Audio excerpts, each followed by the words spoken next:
a saying that it is not a waste until you waste it.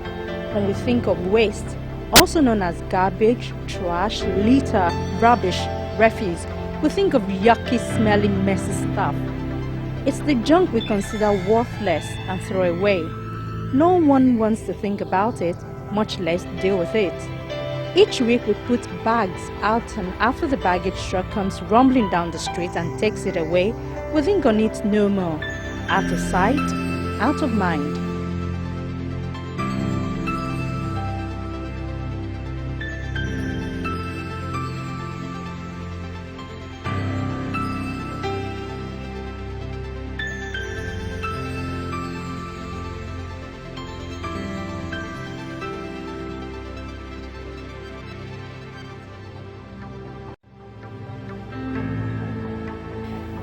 Have you considered where all the refuse go and what will have happened if nobody came to take the trash away? How fast would our homes fill up with unwanted stinky things? We'll be forced to think about it constantly.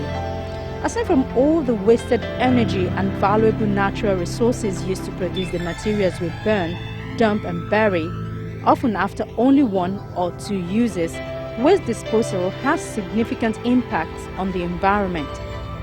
Burning or incarcerating waste causes air pollution and produces ashes that need to be carefully disposed.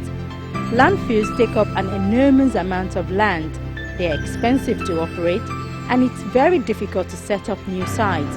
No one wants a landfill in their backyard.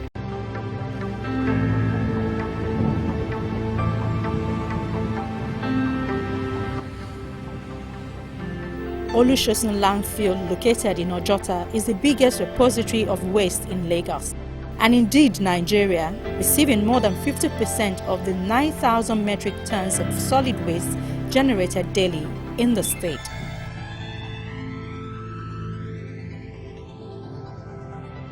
The complaints of many people living around here get louder every day, each of them talking of the health hazards of this landfill. But it is also a source of income to many others. Well, for now, we're dumping in refuse here, and we have the ultimate objective of proper restoration after we've dumped our refuse. Then we'll recover the methane. I mean, there are a lot of resources to recover from here after we've probably dumped our refuse. We'll recover the methane and turn into electricity or some other things that can be used for. Then we're going to cap this whole area finally. With laterite. Then we now use a kind of a solar mat, to cover this whole area so that you can harvest another clean energy. So there are various kind of energy resources you can get from this area when we finish finally in this area. Probably about 10 years time, we should be rounding up whatever we are doing here and finish up with all these other. So this is a kind of energy build-up. We're building kind of energy over time that can be used in later years.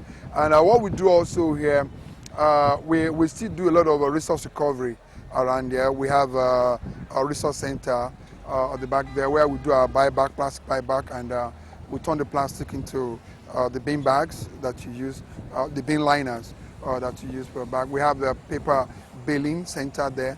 And we have a tire reservoir where we're stockpiling tires that we're going to use for rubber mats and several other things. So this place is actually a heaven of a lot of resources that are being dumped there on a daily basis. To the outside world, they see waste being brought here. To us on waste management, we see resources being gathered there on a daily basis for use of today and for future use. And when we really look at what we throw away, we can see that most of our garbage isn't really garbage at all, but rather reusable, recyclable materials. The smelly, messy stuff, rotten food, is just a small part of our waste. The recycling process is something that every one of us needs to imbibe, because we know that there are no landfills out there again. We cannot continue to bury materials, as it were, into the ground. And everywhere around the world, people are embracing the recycling culture, looking at what they can do, how they can add more value to the waste. The essence of the recycling culture is to actually add value to the waste, make sure that the waste is reused for something much, much better, and at the same time, you are not having a negative impact on the environment. We are all talking about sustainability of the environment. We are talking about global warming and so many things that are threatening, and this is just one program that will help to reduce the adverse effect on our environment.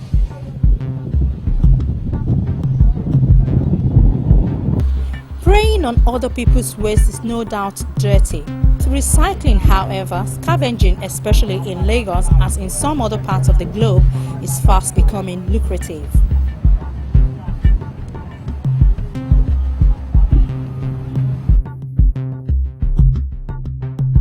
From dawn till dusk, equipped with boots, sacks, and long hooks or sticks, they are ready to wade through 1,000 cubic meters of trash to find valuable waste that they can sell. Day in, day out, they wait for garbage trucks coming into the area. Once the trucks arrive, they skillfully fish from the piles, often climbing mountains of garbage as high as 8 meters in the hope of finding a small fortune in the rubbish mountains, not minding the risk of being buried under the waste. And at the end of every working day, each of them carts away their finds, knowing that the day hasn't ended in vain.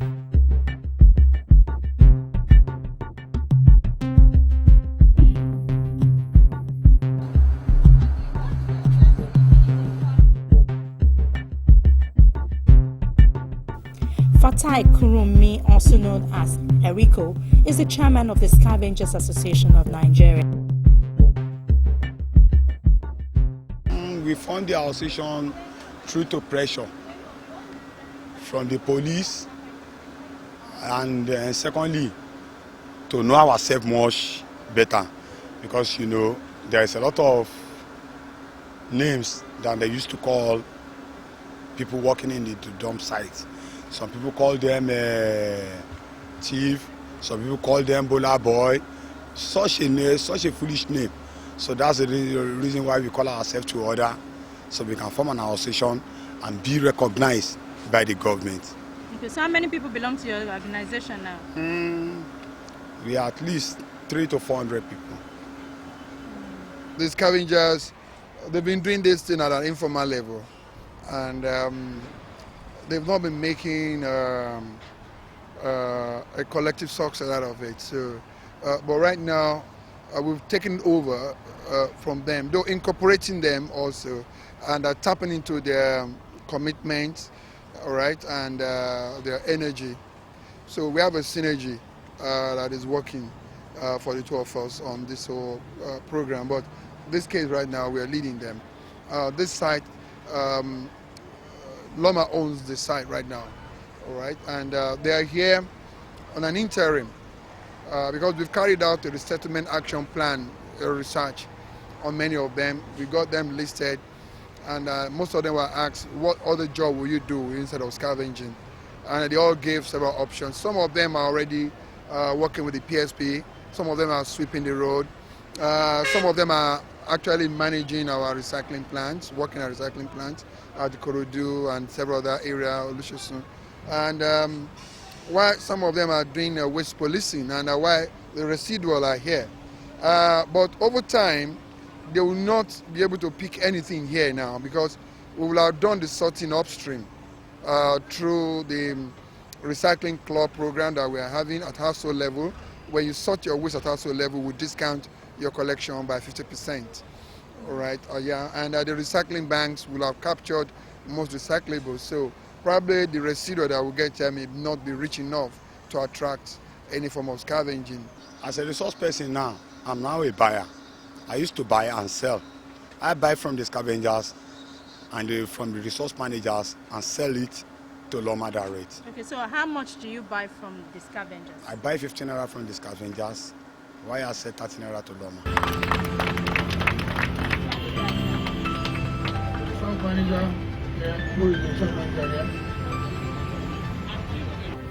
The Lagos State government launched the Waste to Wealth program in August 1999 with the core objective of harnessing a new line of economic activities and wooing interested investors through the provision of enabling environment for management of resources, protection of the environment through reuse and redistribution of discarded materials.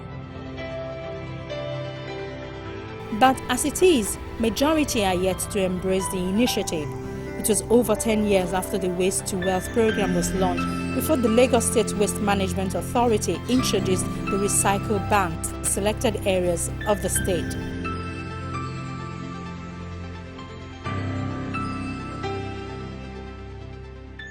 What the recycling bank is supposed to do, the recycling culture is actually new to the Nigerian environment. So those recycling banks that you see out there, what it's supposed to do is to create awareness. Because since it's alien to our culture, even for someone that is not educated, we seemingly ask, what is the meaning of this? Why is this out there? And then we explain to you that when you get to the recycling banks, we have our resource managers at the banks. When you have questions, you could ask them and they would answer you accordingly. The recycling bank is divided into 4 components. You have a part for paper, for glass, for carton, and for plastics. So you know where to put each material. What the recycling bank is supposed to do is to inculcate that sorting culture into the Nigerian mind. It's achievable, and because it's something that is new, it needs to be constantly done. You know, our people need to be constantly reminded, and I believe with time we would get there.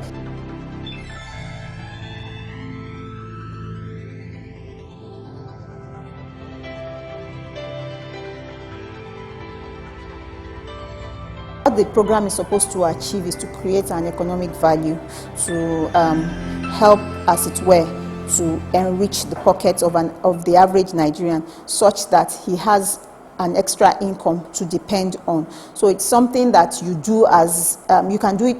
Take the buyback as a full-time job, or you can do it as something aside. It depends on what you intend to achieve from the process. And since the program has started, we find a lot of women, either with our housewives, doing nothing. They store all these plastics, they store the cartons, the bottles, and they bring it here. It's a source of job creation for them, and they're able to make money and fend for themselves. And you have a lot of people out there doing nothing, and that's why they are being encouraged that instead of sitting down doing nothing, this is a source of income for you that would put some extra cash into your pocket. And people have been responding.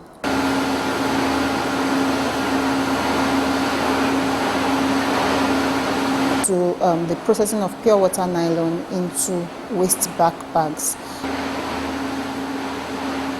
On a typical day, you have people that come in, especially for the buyback program, depending on what they have put together over time. They come in with the nylons.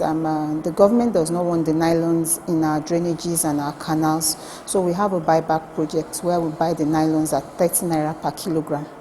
And depends on what volume they have, they bring it in. There's a weighing scale in the recycling center. We'll put it on the scale and then look at it. We calculate the amount that is accrued to that particular kilogram of pure water sachet that was brought, and then we pay off the proponents. But beyond that, we now take it. We have people within our recycling facility that works there. We look through the nylon. It needs to be washed, it needs to be dried. We have a washer on site and a dryer. After washing the nylon to make sure that there are no sand particles on it, we now take it through the dryer.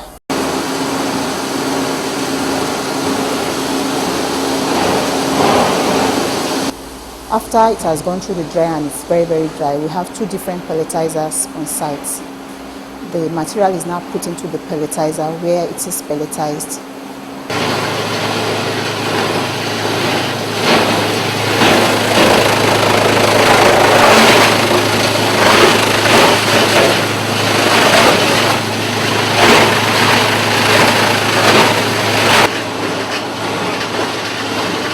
After the process of pelletizing, it now goes into the extruder. It is the extruder that actually makes the bag. It's called a blower because it works under extreme high temperature. Brings out the nylon. We have some master batch that we add to it, depending on the color of the nylon we wish to achieve. And then the nylon comes out in rolls, and it's weighed and kept there, and then cut into different sizes of bags. And that is what is being used to containerize waste around Lagos. And apart from nylons, we also buy cartons at 5 naira per kg. We buy bottles at 5 naira per kg, and we buy PET plastic bottles at 20 naira per kg. So it depends on what is being generated in different households. What we encourage is that those waste materials should be stored over time, because since they are going to be put on the scale, you need to actually store it. Make sure that they are kept in good condition before you bring it down here to Loma, and then it's weighed, and the money that is accrued to it is paid to you.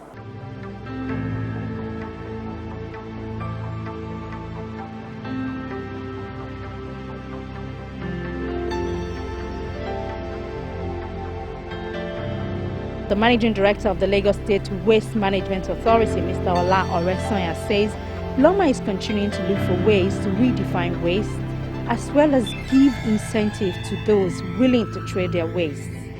Well, yes, when you talk about recycling is one of necessity. And it's all about redefining your process, and that's the waste management process. And when we look at it, giving a new definition to waste, there's a principle that tells you that it's not waste unless to waste it. So, and with that regard, we're looking at every materials from the end point of the process is the beginning of a fresh process. So there's really no, when you look at the elongated chain, there is really no terminal point. It's just a chain link. When you end where your own ring ends, that's where the new one starts from. And we're now looking at this material as a consignment, and looking at the life span of the consignment with you, and getting the next guy that requires that consignment to move. At the time you are throwing away your own paper, that is when the guy working at the paper mill is praying to see somebody to throw out that paper because he can't keep working. When you throw out your pure water sachet, that is when the other guy who wants to turn that pure water sachet into black nylon bag is waiting to see. So we at Loma, we now bridge that supply chain to make sure that we get from those who actually don't want and give to those who actually waiting to use these materials. So that's exactly what we've established at Loma now. We've established the Recyclers Association of Nigeria, and Loma is actually the hub for this association. And we've started with material identification and conversion. And I'll be honest to tell you that we're the biggest producer of compost right now in Africa. Waste from Mile 12, the Kosi Market, Awolowo Market, major food markets in Lagos. The end point of that product, they didn't want it. We are always waiting for it at our compost plant to convert it into fertilizer, which the farmer in the north actually waiting for, because we've been able to revolutionize the issue of importation of fertilizer in Nigeria. Right now, because we've supplied all the states in Nigeria right now, the tonnage which the federal government is importing for inorganic fertilizer is reducing because of Lagos waste. To the average man in my 12 is waste. Well, to the guy, the Minister of Agric, is a consignment. All right, and that supply chain is ongoing. To really match this recycling with electronic waste, we now started establishing our recycling banks all over the city of Lagos. Right now, we've had more than 20 locations, and we have a target of 1,000 units in the next 24 months. And these recycling banks, we're going to have an attachment that allows you to take your electronic waste there and drop it there. Used telephone batteries, used telephone, used computers, and several other electronic waste, used laptops, motherboards, and the rest of it. That even from mechanic workshops, most of the electronic cars these days, the motherboard there, you can bring them and take them to those locations, and just drop them there. It's free. And that, right from there, we'll add this up to our warehousing program. And I already have the manufacturers of these goods from all over the world that are going to pay kind of a level of responsibility towards this product. We are doing this under the Basel Convention, and Nigeria is part of it, and Loma is working seriously with the Basel Convention team. One thing I can tell you is that these are well thought out plans, and an articulated one for that matter. We did the plans for over 5 years now. We've had our plan, but we knew we could not start because the collection end, which is the upstream activity, was not really very good then. So, but now that we've recorded appreciable progress in our waste collection activities, we know that recycling is the next stage, right? It's the next level that will continue to grow.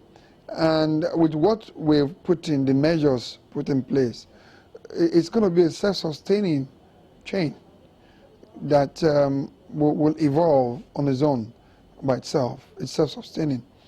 I can tell you that I can't say any plan in this world is foolproof, right? But whatever you're doing, it's work in progress. There will always be room for improvement. And the only thing you can ask is, how responsive are we, how prepared are we to really mitigate any loopholes we find along the way? I can tell you we are more than ready to mitigate anything.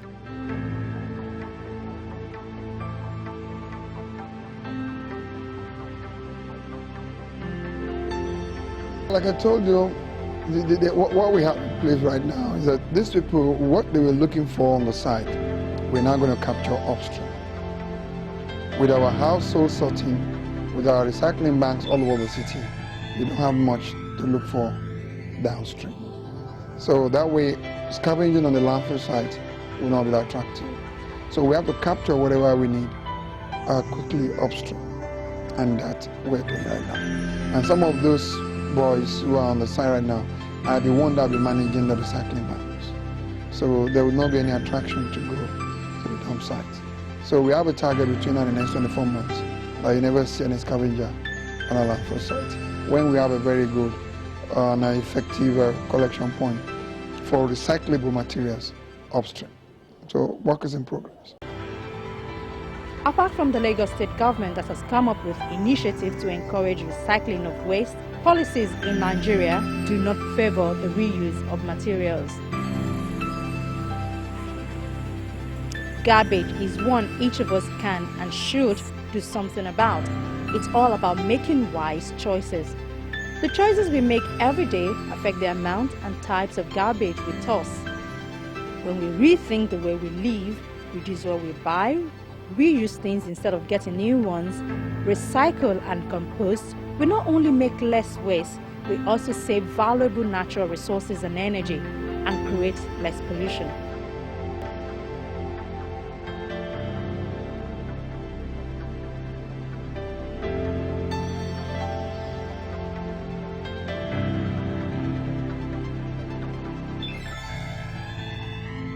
We'd love to hear from you.